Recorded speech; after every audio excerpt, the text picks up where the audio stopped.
Please be seated.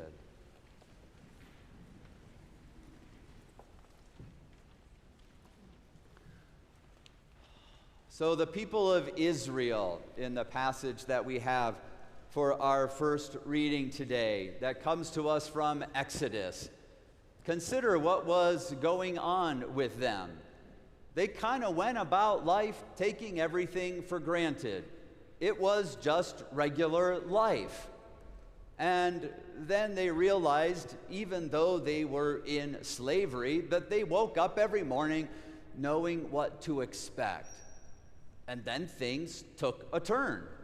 Plagues started coming among them, and it started changing how they went about their life.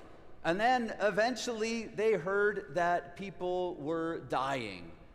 And so they took off, and they got out of there. And they were in the midst of the wilderness. And in the midst of that wilderness, they realized this isn't easy anymore. And after a long time in the wilderness, they realized this isn't fun anymore.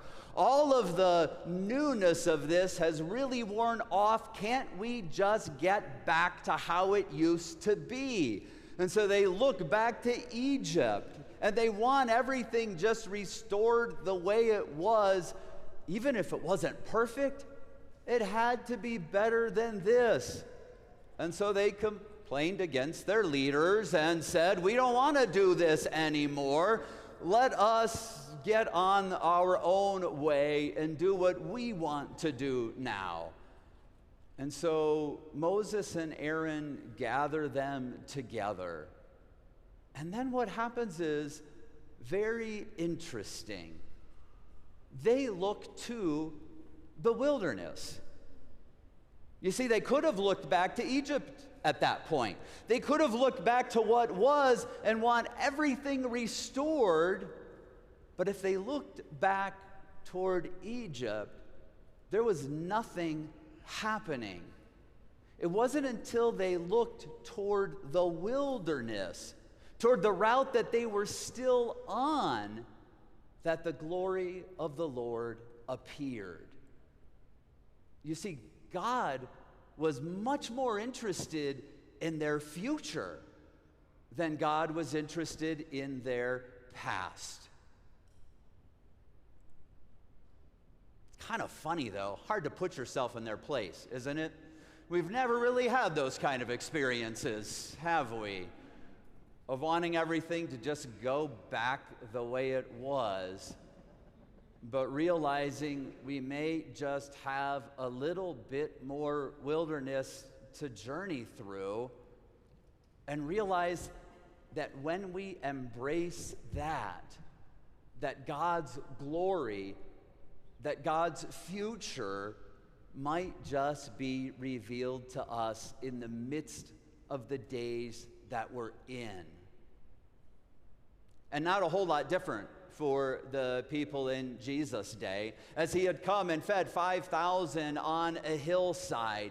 And then they decided that he was worth following, at least for one more meal. And so in the morning they get up. Now, we had heard from the end of the reading last week that Jesus and his disciples went to the other side of the lake. And so now when they wake up, they can't find the disciples. The people can't find Jesus. They head over there as well and ask him a really silly question. When did you get here? It sounds silly to us, but what they were saying is, we know you went up on the mountain and it was night. How in the world did you get to the other side of the lake? Nobody would try to do that at night, to row across the lake.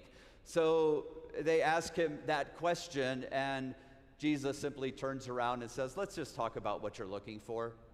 Are you just looking for another easy deal here? You got a nice lunch, maybe early dinner yesterday. You could have gone home and made your own dinner, but you're looking for the easy way out now. And Jesus starts talking to them about what it means to grow spiritually. But see, they're kind of caught up in the physical side of everything. I think what Jesus was trying to tell them is, I understood your physical needs, and so I took care of them. I let you know that I care about you in every dimension of your life, but at some point, we have to realize that there is a spiritual nature to who we are, and that's what you need to start asking for. I mean, we know that the people here somehow managed to get through 3 months of a Sunday morning without donuts. You managed to still be here for your spiritual needs during that time, and yet we were smart enough to not make you go too long before we brought them back. Because we realize that there are some times where we are whole people. And when our physical needs and our fellowship needs, our emotional needs are cared for, then our spiritual needs can also find that they can be cared for too. And I think that's what Jesus was trying to tell the people. They were turning it around a little bit when it came to asking for a sign, because they wanted to go back to our story from Exodus that Anel read for us. And they were putting it on Moses, as in Moses provided this sign that they had manna in the wilderness. And Jesus saying to them, no, let's not confuse things here. Moses never said that he was bringing you bread in the morning or quail in the evening. Moses said, look out and I will show you God's glory, and God will provide for you. And what Jesus is trying to tell the people is that hasn't changed. God will still provide for you.